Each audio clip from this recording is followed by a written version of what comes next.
अभिजीत, इस हथौड़े से जिस पर भी वार किया गया होगा ना, लगता नहीं वो जिंदा बचा होगा। सर मगर लाश कहाँ है? खूनी लाश ले गया और ये हैमर यहीं छोड़ गया। और हथौड़ा भी ऐसा जिस पर कहीं कोई फिंगरप्रिंट के निशान नहीं। और सर यहाँ पे तो कोई तोड़फोड़ भी नहीं मची हुई है, सब चीज अपने जगह पे। और दरवाजे का लॉक भी सही सलामत है, कोई फोर्स एंट्री नहीं है। और मधु के दोस्त भी बता रहे थे जब वो लोग अंदर आए तो ये दरवाजा खुला हुआ था। शायद खूनी के पास डुप्लीकेट चाबी होगी। दरवाजा खोल के अंदर आया, मधु के सिर पे हथौड़ा मारा और गायब। मगर यहाँ खून के छींटे भी नहीं दिख रहे। हथौड़ा मारा तो खून तो बहना चाहिए ना। शायद खून साफ कर दिया होगा। सिर्फ मधु ही यहाँ पे थी या कोई और भी था? नहीं सर, मधु इस घर में अकेली थी। इस घर की चाबी और किस किस के पास रहती है? सर ये सवाल आपको करण से पूछना चाहिए सर। क्यों? करण से ही क्यों? करण ने घर आयशा और मधु के लिए लिया था, तो सर एक चाबी करण के पास भी थी। मधु और आयशा के लिए करण ने घर लिया था, क्यों? मधु करण की गर्लफ्रेंड थी सर। कल रात आयशा तुम कहाँ थी? सर वो कल रात मैं अपने कजिन को मिलने गई थी। वापस आना था तो लगेज यही छोड़कर गई थी, पर लेट हो गया था, सोचा कॉल कर मधु को सब बता दूं। पर अपना फोन भी यही भूल गई थी सर। जरा इस करण का फोन नंबर देना।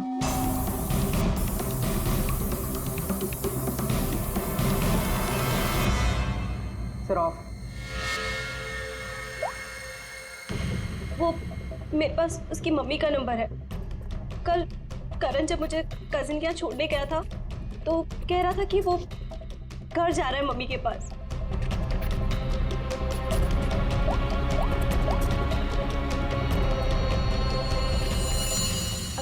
हेलो आंटी, करण है?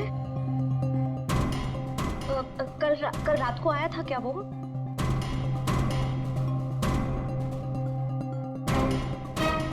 नहीं आंटी, कुछ नहीं, हो सकता है मधु के यहाँ गया हो। मैं आपको बाद में कॉल करती हूँ। तो करण कल रात अपने घर भी नहीं पहुंचा और यहाँ भी नहीं आया। सर मुझे आपको एक बात बतानी थी। वो हमारे नेबर्स जो है ना, उन्होंने कहा था कि यहाँ पर एक हैमर मैन आता है रात को। तो कहीं उसने तो कुछ नहीं कर दिया? Hammer man? किसने बताया तुम्हें? ये कौन है? विनय बेटा, कोई आ रहा है? हाँ माँ, कोई याद हो रहा है।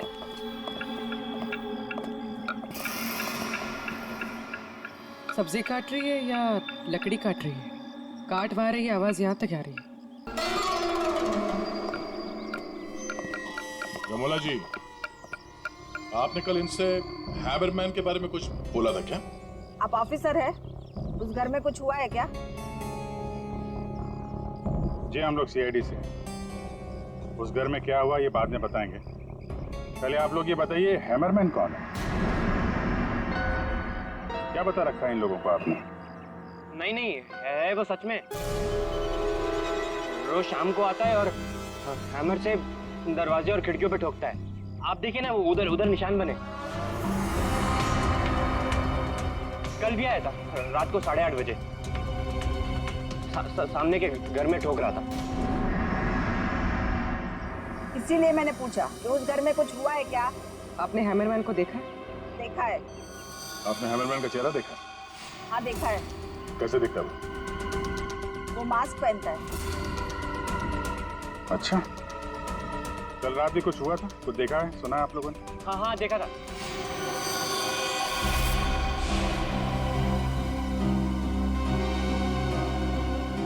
रमोला जी, अभी आंख दिखाने से कोई फायदा नहीं। बोलो, क्या देखा था तुमने? कल रात 8:30 बजे मैंने खिड़की से देखा कि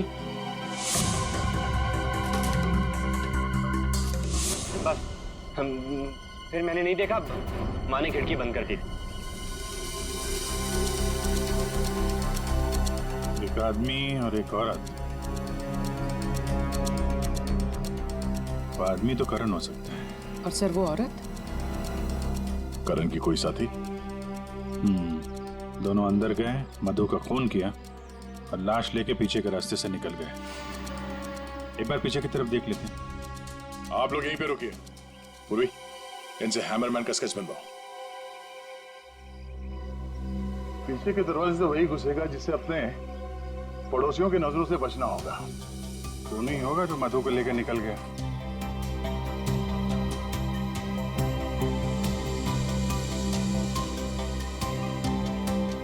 ऐसे कैसे हो सकता है कि कोई भी निशान नहीं छोड़ा? मधु को मार करके लेके गया तो भी कुछ ना कुछ तो छोड़ा होगा कोई।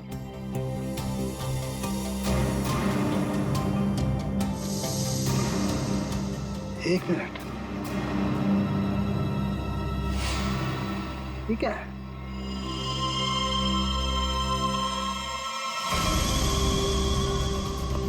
कुछ अलग से?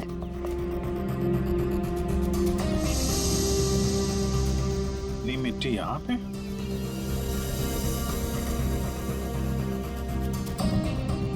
लगता है किसी ने यहाँ पे पैर वैर धुले हैं, इसलिए मिट्टी यहाँ पे है।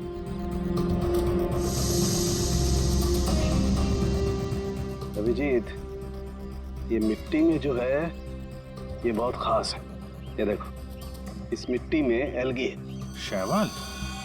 शैवाल एक तरीके की काई होती है, और ये काई यहाँ की मिट्टी में नहीं हो सकती। ये तो ऐसी मिट्टी में होगी जो पानी वाली जगह होगी, कोई तालाब, कोई झील, कुछ ऐसा। झील, तालाब। ये तालाब है जो मधु के घर से सबसे नजदीक।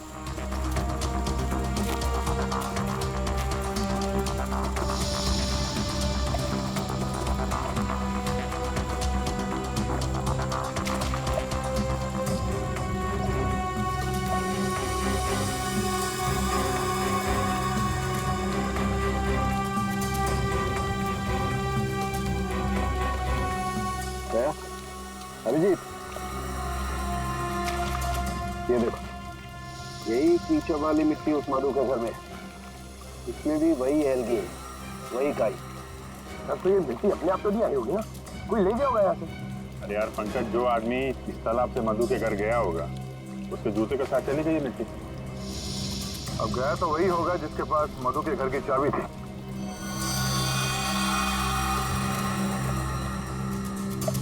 पर कौन गया होगा? अब चाहे वो हैमरमैन हो या फिर कोई और। हैमरमैन? ये हैमरमैन ने किया है क्या? काम तो उसी का ही लग रहा है। हाँ।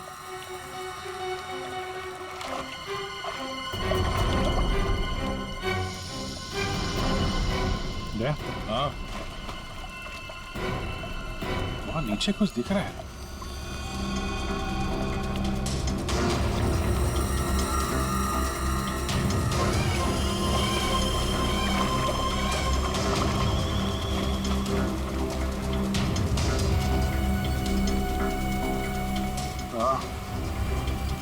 कुछ है तो सही वहां पर।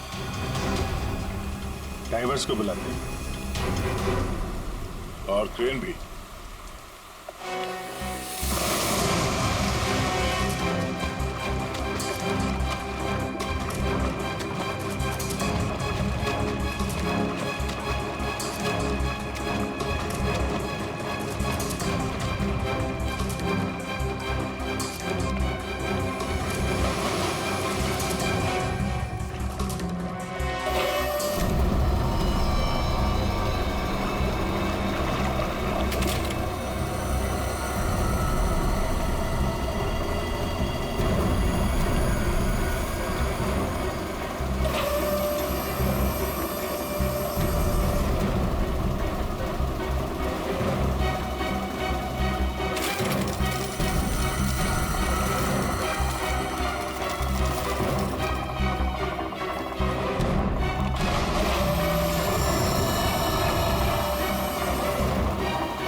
रोहित, ये करण की कार है ना?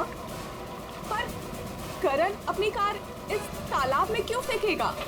हो सकता है हैमरमैन लेकर आया हो। करण की कार का नंबर और इस कार का नंबर दोनों सेम है।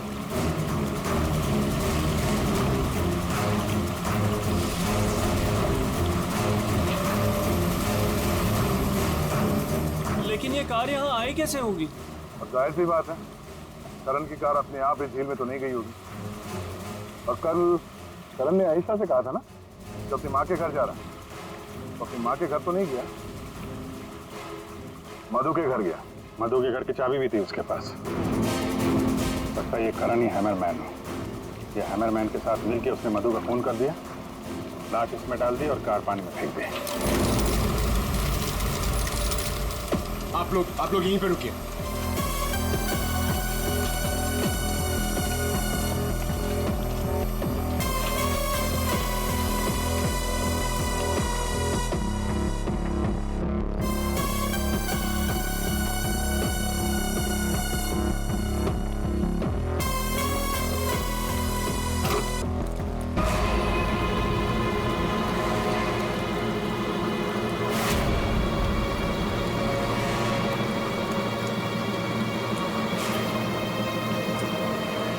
ये तो करण है।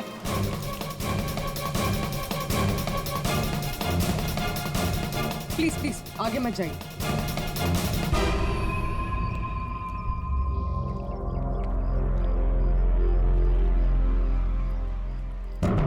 खोपड़ी बुरी तरह से टूट गई है। किसी भारी चीज से वार किया है। थोड़े से ही मारा होगा। हैमरमैन ने मारा है।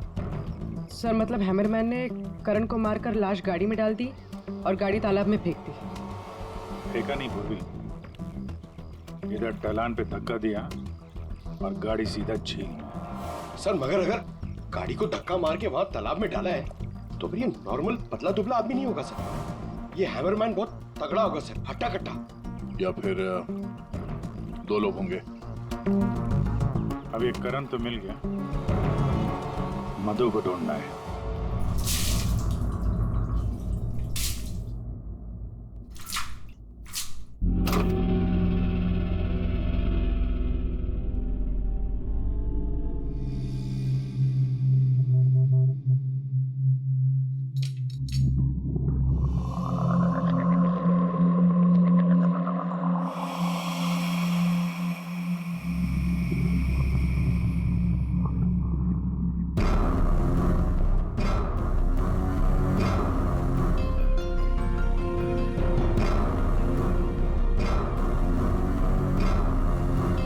कपड़े का टुकड़ा। इस कपड़े के टुकड़े का रंग करण के कपड़े के टुकड़े से तो मैच नहीं करता है, तो शायद ये खूनी का होगा। सर क्या होता रहेगा? सर इस कपड़े के टुकड़े के अलावा और भी ऐसा कुछ है जो हमें बहुत कुछ बता सकता है। अंगूठी डायमंड की है। लगता है कार चलाते समय गियर बदलते वक्त गिर गई होगी। तो ये लड़की कार चला रही होगी तो तारिका कार चलाने वाला इस मिरर को भी जरूर एडजस्ट तो करता ही होगा ना? क्या बोलती है? सही बात। तो फिर ये मिरर भी कुछ ना कुछ कहानी जरूर बताएगा।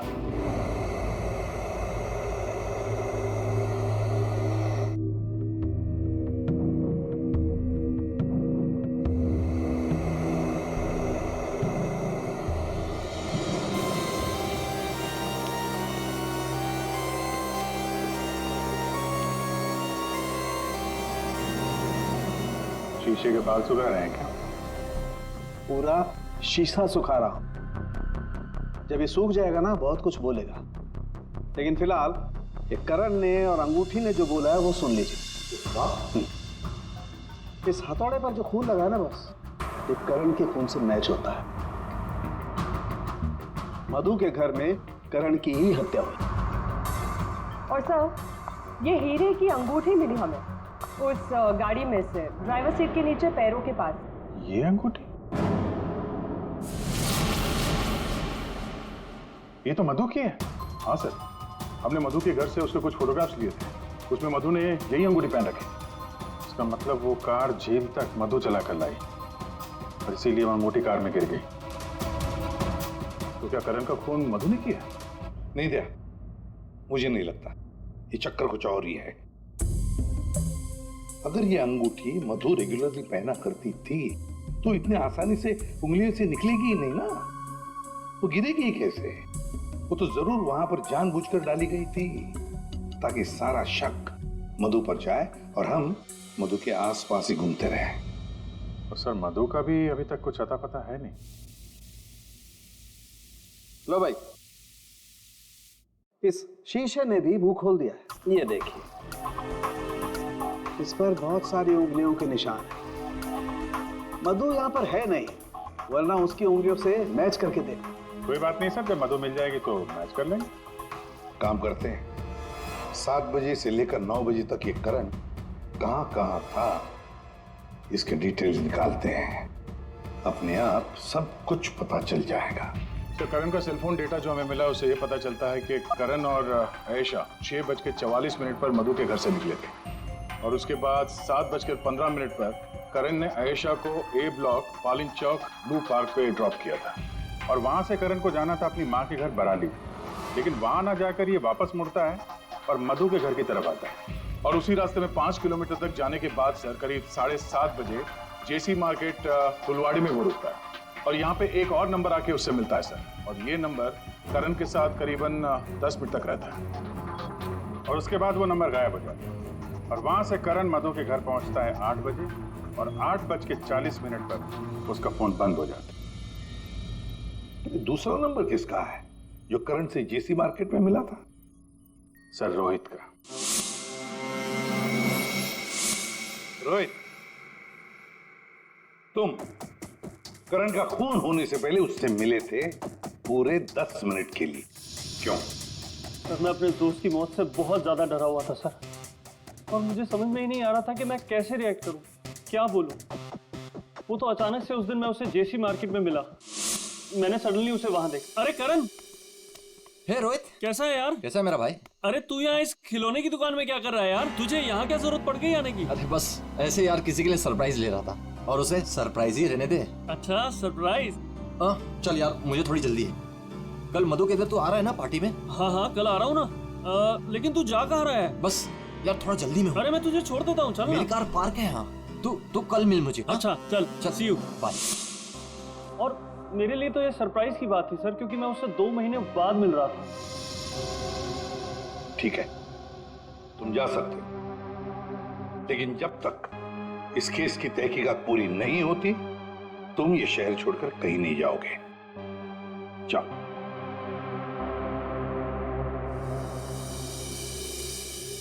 बड़ी अजीब बात है, ये करण अपनी मां से मिलने जाता है लेकिन वहां नहीं जाता है खिलौने की दुकान में। क्यों? तो फिर क्या खरीदता है वहां पर और किसके लिए? उसने वहां से जो कुछ भी खरीदा होगा वो लेकर वो सीधे मधु के घर गया। तो कहीं उसने वहां से ये मास्क तो नहीं किया? और वहां से वो मधु के घर पहुंच गया जहां पे हैमरमैन उसका इंतजार कर रहा था, जिसने खून कर दिया उसका। अब ये तो कुमुद ही बता सकती है। कुमुद? सर आखिरी बार करण की बातचीत फोन पर कुमुद से हुई थी और विनय ने भी बताया था सर कि उस रात हैमरमैन के आने से पहले घर के बाहर उसने गाड़ी के हेडलाइट पे 2 लोगों को देखा था सर, एक लड़का और एक लड़की, और उस लड़की के हाथ में कुछ ऐसा था जो चमक रहा था। सर कुमुद के हाथ में भी एक ब्रेसलेट है, वही चमक रहा होगा। ये कुमुद और करण होंगे घर के बाहर।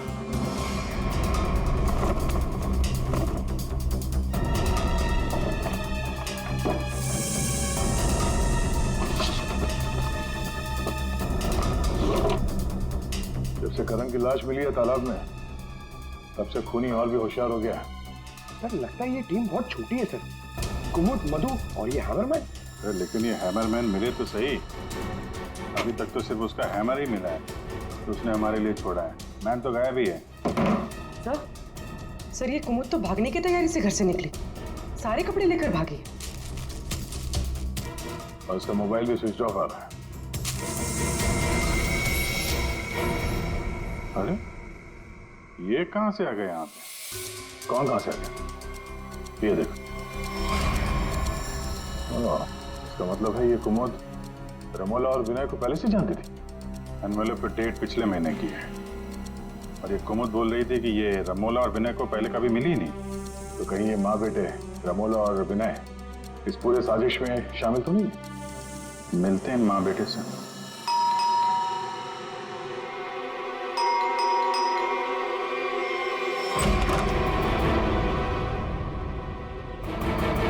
पूरे पंकज करके तलाशी लो, देखो कोई है क्या अंदर।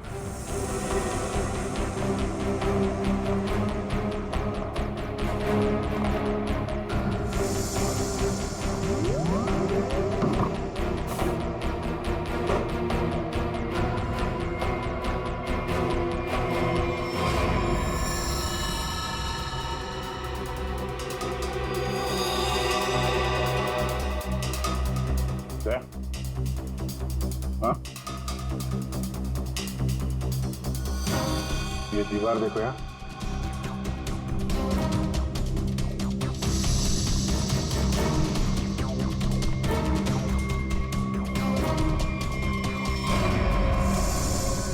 पेंट अभी ताजा है।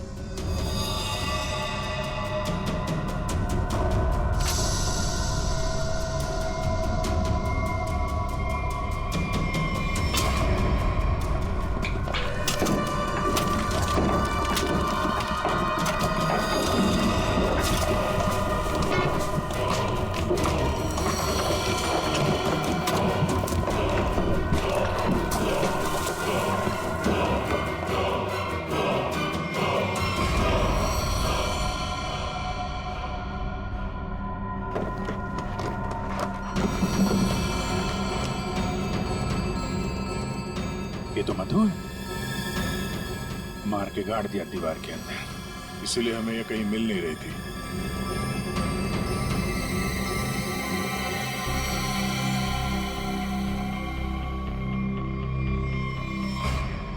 सर इसे भी हथौड़े से मारा। इसके सर पे भी वैसी ही चोट है जैसे करण के सर पे थी। यार ये जो कुछ भी हुआ है कल रात 8:30 बजे के बाद ही हुआ है। बारिश के दिनों में ये दीवार इतनी जल्दी सूख कैसे गई? इस दीवार के प्लास्टर को सुखाने के लिए कहीं से हीटर या इंडस्ट्रियल हीटर मंगाया होगा। सर अभी यहाँ पे रास्ते पे मोड़ पे मैंने एक वो जो इंडस्ट्रियल इक्विपमेंट भाड़े पे देते ना सर, उसकी दुकान देखी थी सर। जाके पता करो। वो नहीं है बहुत चालाक, अच्छी प्लानिंग कर रखी थी। उसको मालूम था कि मधु यहाँ सामने वाले मकान में रहने आने वाली है। और यहाँ पे हैमरमैन होने का अफवाह फैला दिया ताकि शक उस पे नहीं हैमरमैन पे जाए। और तीनों फरार हैं, रमोला, विनय और कुमुद। सर मैंने इंडस्ट्रियल हीटर के सप्लायर के बारे में पता किया। इनको रमोला और विनो के बारे में पता है, इन्होंने ही सप्लाई किया था वो हीटर। अच्छा, अब जरा ये फोटो देखिए, यही माँ बेटे आए थे आपके पास? हाँ सर, ये तो मेरे बहुत पुराने ग्राहक हैं। पुराने ग्राहक? जी सर, वो मेरे पड़ोस वाली दुकान से नाटक का सामान लेते थे भाड़े पर। और सर ये कोई किराएदार नहीं है, ना ही माँ बेटे, एक नंबर के फ्रॉड हैं, फ्रॉड। अपने आप को एक्टर बताते हैं सर।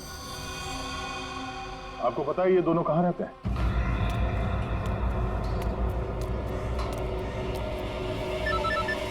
तो निकल, मैं मिलता हूँ। हाँ चल मिलते हैं। हेलो, मैं चंपा बोल रही हूँ, चाय पानी फिल्म से। हाँ जी बोलिए ना।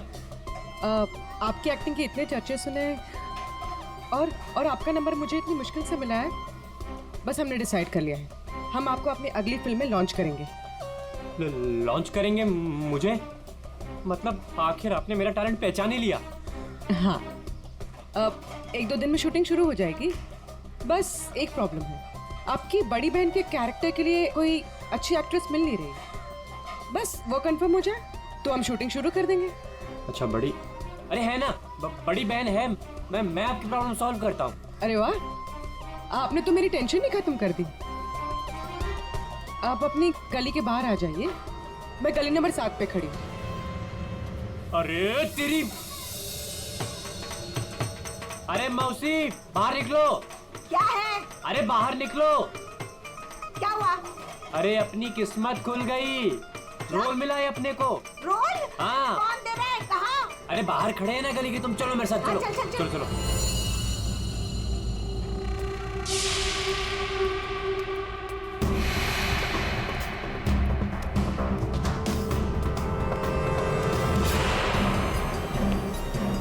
CID? हाँ CID। कहाँ जा रहा है? अच्छे मुजरिम का किरदार तो तुम लोगों ने निभा दिया, अब जरा एक अच्छे गवाह का किरदार भी निभाओ। अब ये बताओ कि कुमुद कहाँ है?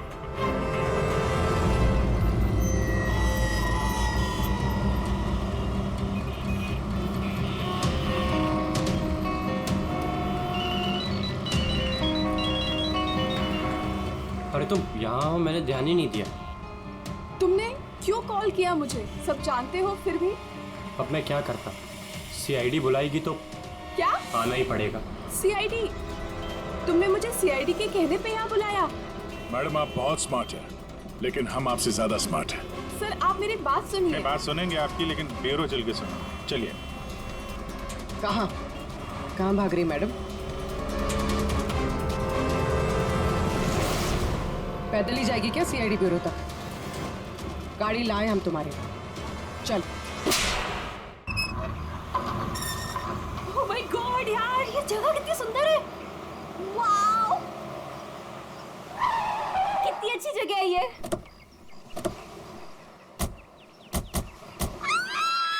यहाँ मैं और आयशा रहेंगे। वाओ, थैंक्स करण। इतना तो मैं कर सकता हूँ ना तुम लोग के लिए। अब तुम्हें और आयशा को उस सड़े हॉस्टल में रहने की कोई जरूरत नहीं। बिल्कुल सही कहा करण।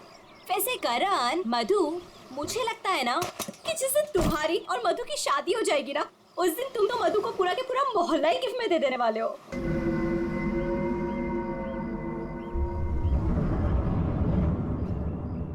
लगता है सामने वाले घर में कोई रहता है।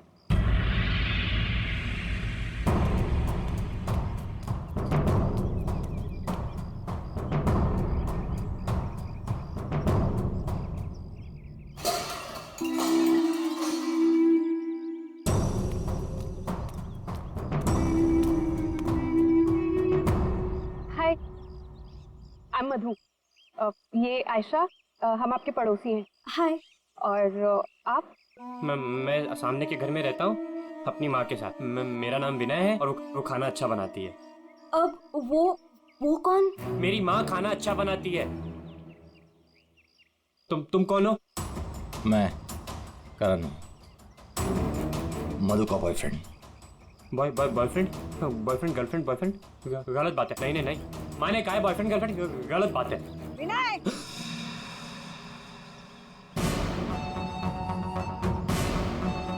घर में चलो। कितनी बार मना किया है कि अजनबियों से मत बात किया करो।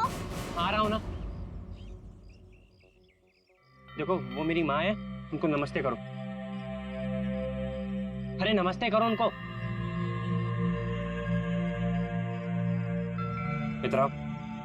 इधर आओ। अंदर चलो। आ रहा हूँ। सुनो, 8 बजने से पहले घर के अंदर चले जाना, ठीक है? क्योंकि 8 बजने के बाद ना वो आ जाता है। वो कौन? हैमरमैन। लेकिन याद रखना, दरवाजे खोलना मत। अम्मी नहीं खोलते, कोई नहीं खोलता।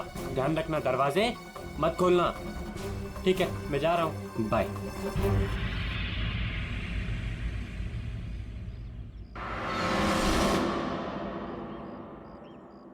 दिमाग खराब है इसका यार। इसकी माँ से बांध कर क्यों नहीं रखती है? क्योंकि उसकी माँ भी तो उसकी तरह अजीब ही है एक्चुअली। चलो सामान रखते हैं। यू आर ऑलराइट ना? या आई एम फाइन।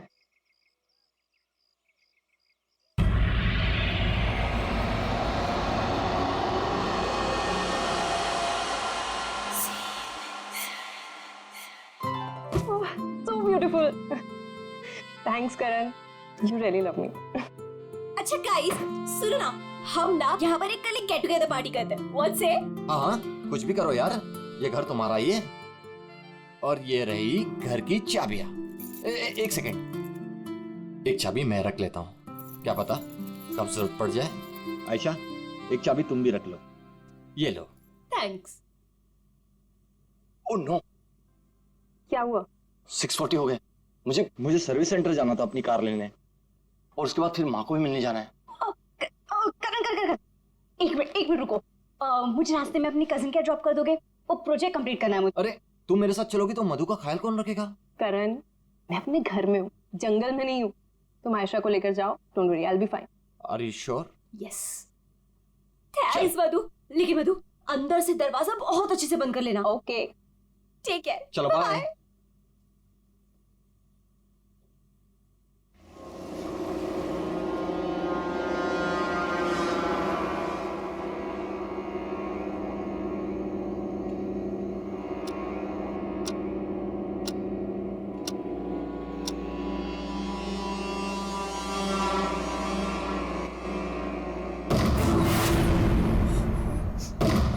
कौन है? कौन है वहाँ? दरवाजा खटखटाना बंद करो। डरती नहीं हूँ मैं।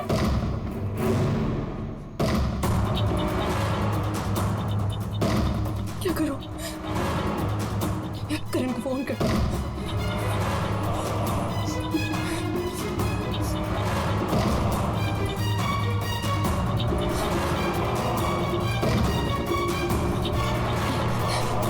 करण का फोन स्विच ऑफ जा रहा है। आयशा को फोन कर।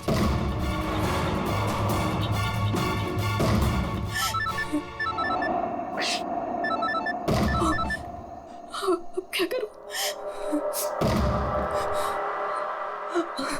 अंधेरा करती हूँ।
पर मजा आ गया।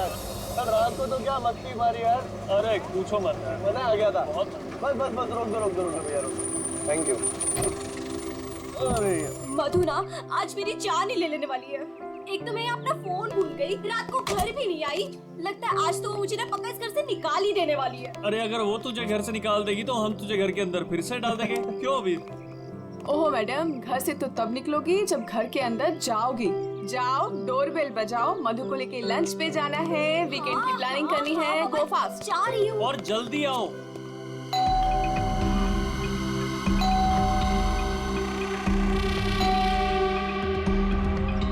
लगता है ना मैडम अभी तक सो रही है, दरवाजा ही नहीं खोल रही है। आयशा, तेरे पास इस घर की एक्स्ट्रा चाबी है ना? हाँ है। तो उस चाबी का क्या अचार डालेगी? जब चाबी है तो गेट खोलना, डोरबेल क्यों बजा रही है? हाँ मैं भी ना पागल हूँ।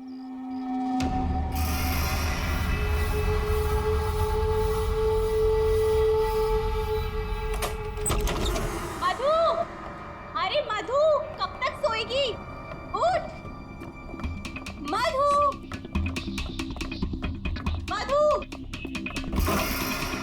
मधु, अरे उधर देखो यार।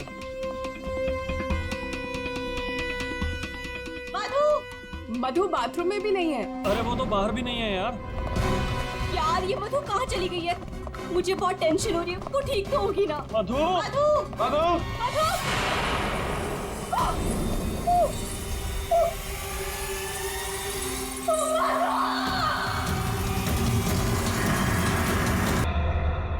और कितना इंतजार करना पड़ेगा? आखिर कोई बताता क्यों नहीं कि हुआ क्या है? जरूर बताएंगे आयशा जी, जरूर बताएंगे। लेकिन इससे पहले कि हम बताएं, तुम हमें बताओ कि हुआ क्या था। मैं? मतलब ये कि आप और मधु एक नए घर में शिफ्ट होती है जहां पहले से ही कुछ गड़बड़ चल रही होती है। ऐसे में आप मधु को उस घर में छोड़कर अपने किसी कजिन के घर चली जाती हैं और तो और अपना मोबाइल फोन भी वहां रख के जाती है ताकि मधु तुमसे तो मदद न मांगे। अजीब है ना? सर, मधु मेरी बहन जैसी थी। उसके साथ कुछ गलत करने के बारे में मैं सोच भी नहीं सकती हूँ। अच्छा, बहन जैसी थी? बहन तो नहीं थी ना? हाँ? अभी इस पूरे इन्वेस्टिगेशन में किसी ने तुम पर एक बार भी शक नहीं किया, क्यों? जो भी पूछा उसके बारे में तुम्हें कुछ पता ही नहीं। और जब मधु का खून हुआ उससे ठीक पहले तुम्हारा मोबाइल फोन स्विच ऑफ। कोई तुम पर शक क्यों करेगा? सर आप मुझ पर गलत इल्जाम लगा रहे हैं सर। मैं तो आयशा और मधु से सिर्फ 4 दिन पहले मिला था। मैं ऐसा क्यों करूंगा सर? और सर मेरा फोन पानी में गिर गया था, इसके लिए वो स्विच ऑफ है। हाँ, पानी में गिर गया था, उसी झील के पानी में जहां से करण की डेड बॉडी मिली थी। सर ये सारा प्लान तो विनय और अमोला ने सेट किया था। पैसों की लालच में ये दोनों इतना गिर गए कि इन्होंने अपने हाथ खून से रंग दिए, मधु को दीवार में चुनवा दिया। और सर अभी भी यही आलाप राग रहे हैं कि हमने कुछ नहीं किया। सच में हमने कुछ नहीं किया है। ये लो, फिर वही राग। फंस गए थे हम। आपको हाँ कहते तो भी फंसते और ना कहते तो भी फंसते। एक्टिंग करने हमें नहीं मालूम था इतना कुछ हो जाएगा। तो आप लोगों के हिसाब से मधु और करण का खून हम लोगों ने किया है? उन दोनों का खून तुम लोगों ने नहीं किया है, उन दोनों का खून किया है हैमरमैन ने। और वो हैमर हमारे पास है।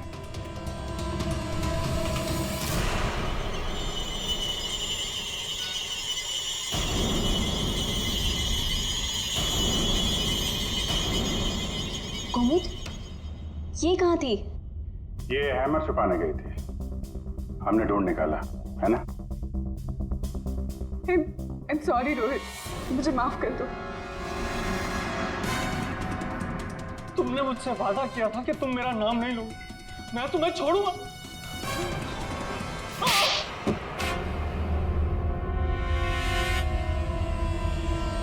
हाँ मैं हूँ वहां मेरे। क्यों मारा तुमने उन दोनों को? वो दोनों तो तुम्हारे दोस्त थे ना? कोई दोस्त नहीं, कोई प्यार नहीं, वो दोनों धोखेबाज थे। मधु 5 साल से मेरी गर्लफ्रेंड थी और 5 मिनट में उसने मुझे लात मार दी उस करण के लिए। जानते हैं क्यों? क्योंकि उसके पास पैसा था और उसी समय मैंने डिसाइड किया कि मैं उससे बदला लूंगा, उन दोनों से। तुमने इसका साथ क्यों दिया? मैं रोहित से बहुत प्यार करती हूँ, मुझे उसका साथ देना पड़ा। तैयारी तो तगड़ी कर रखी थी तुमने। 3 महीने से प्लान कर रहा था मैं उन दोनों को एक दर्दनाक मौत मारने की। बस इंतजार कर रहा था। 3 महीने का इंतजार? किस चीज के लिए? सही वक्त का इंतजार। और वो सही वक्त तब आया जब मुझे करण ने मधु के लिए घर ढूंढने के लिए कहा और उसे मैंने ये वाला घर दिला दिया और उसके बगल वाला घर मैंने कुमुद के नाम से रेंट पर ले लिया और वहां इन दोनों घोचुओं को रखा, इन बेवकूफों को। और हैमरमैन बनने का प्लान बनाया।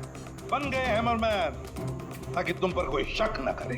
हाँ, मानना तो मैं करण को भी चाहता था, लेकिन उस रात नहीं। उस रात मैं सिर्फ मधु को मारने आया था। मैं हैमरमैन बनकर मधु के घर में घुस गया।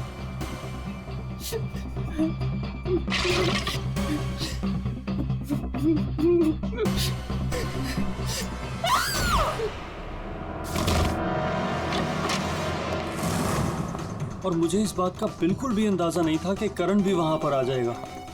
वो मधु के साथ मजाक करने आया था, नकली हैमरमैन बनकर। उसने मास्क जब मैंने उसे मार दिया तब मुझे पता चला कि वो दरअसल करण ही था।